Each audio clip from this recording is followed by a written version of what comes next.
Hi everyone, it's Tom here from mixthatsound.com, and today I've got a tutorial for you on mixing the snare drum. We're going to focus on EQ in this tutorial, and so I've got some drums that I've recorded here. You can go back and watch my previous videos on how I processed the other elements, such as the kick drum. So these are the drums. So we're just going to have a look at the kick drum. So we're going to take off the processing that's on it at the minute. And also these tutorials are more aimed at people who have, more minimal recordings, because I see a lot of videos on YouTube mixing kicks and stuff and all sorts of elements, but they sound like really sort of like professional recordings. So this is more aimed at people who maybe have a more sort of basic recording that doesn't sound as good, and it's just showing you how to actually like process that to make it sound a lot better. So I'll take the processing off the snare drum. So I'll just open this up. There we go, it's taken off. I have got another screen open that's got the mixer on, but you can't see it at the minute because I'm only recording one screen. But yeah, that's the snare drum.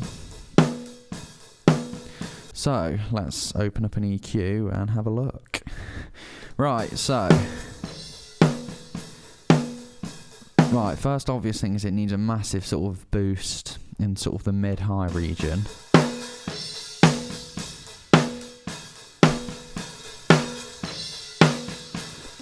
It's also important to play it with the rest of the drums so you can sort of hear it in context of the mix. So we use the volume over here on the left.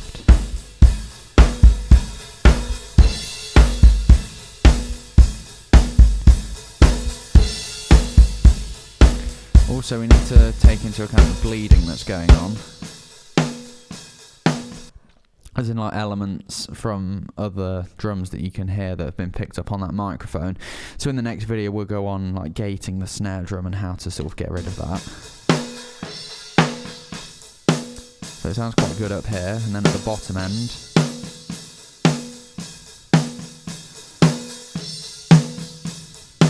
you can hear like the fundamental of a snare drum is usually around between sort of 150, 200 hertz, depending on the snare drum that's been used in the recording.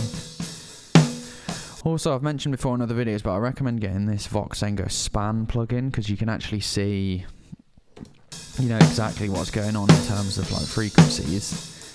So we're just going to have a mess around with this. So you can find the fundamental, if you want to, you can drag up and find the fundamental frequency, which is normally, as I say, around 150, 200.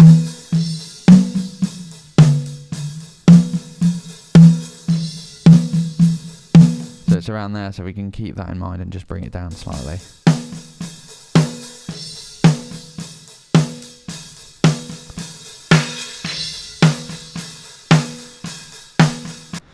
So yeah, that's that, and then we're going to cut some of this out. Oh.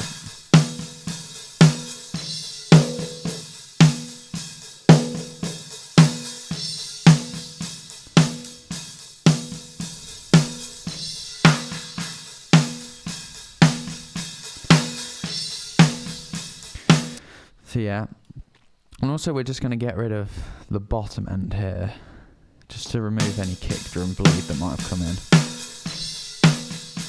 So it's always good to A-B, so this is without the EQ. It sounds a bit boxy, a bit sort of muddy sort of thing, and then sounds much punchier, doesn't it? And then obviously it's important to play it in context of the rest of the mix, so I'll just solo this.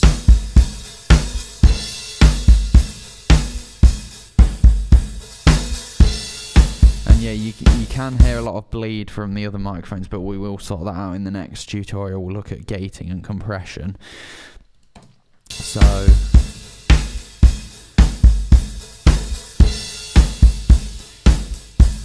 yeah, that sounds better. And then yeah, again we'll just have a listen with and without. That's without, and then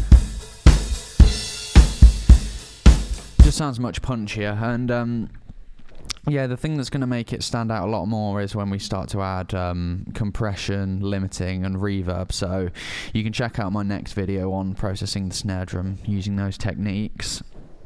And if you want your songs like professionally mixed and mastered, you can head over to our website, which is mixthatsound.com, and you can sort of have a look at, you know, all the different services that we provide. And yeah, you can just send your music over and we can see what we can do with it.